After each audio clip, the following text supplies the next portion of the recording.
श्री नवनाथ भागतसार कथामृत अध्याय 30।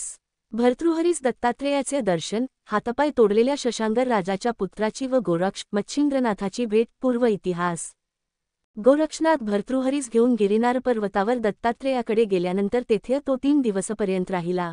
मग दत्तात्रेयाची आज्ञा घेऊन गोरक्षनाथ मच्छिंद्रनाथाकडे जावयास निघाला। त्यावेळेस मला बहुत दिवस झाले मच्छिंद्रनाथ भेटला नाही, म्हणून त्यास एकदा माझ्या भेटीस घेऊन ये, असे श्रीदत्तात्रेयाने गोरक्षनाथास सांगितले। इकडे दत्तात्रेयाने भर्तृहरीस नाथपंथाची दीक्षा देऊन आपला वरदहस्त त्याच्या मस्तकावर ठेवला व त्यास चिरंजीव केले। मग त्याच्याकडून अभ्यास करविला। ब्रह्मज्ञान, रसायन, कविता, वेद ही सर्व व संपूर्ण अस्त्रविद्या शिकविल्या आणि साबरी विद्येंतही त्यासी निपुण केले। नंतर नाग अश्वत्थाच्या ठायी असलेल्या संपूर्ण दैवतांचा आशीर्वाद मिळावा म्हणून त्यास तिकडे पाठविले। तेथे जाऊन भर्तृहरीने 52 वीर अनुकूल करून घेतले। मच्छिंद्रनाथाप्रमाणे त्यासही सर्व देव अनुकूल होऊन वर देऊन गेले। मग भर्तृहरीस श्रीदत्तात्रेयाने आपल्याबरोबर बदरिकाश्रमास नेऊन तपश्वरेस बसविले व आपण गिरिनार पर्वतीय जाऊन मच्छिंद्रनाथाच्या भेटांची वाट पाहत राहिले।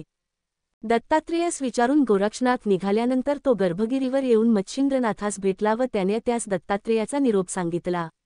मग दत्तात्रेयाच्या दर्शनाकरिता कान्ह्य दिवसांनी दोघेजण निघाले। ते वैदर्भ देशाचा मार्ग लक्षून जात असता कौंडण्यपूर नगरांत गेले।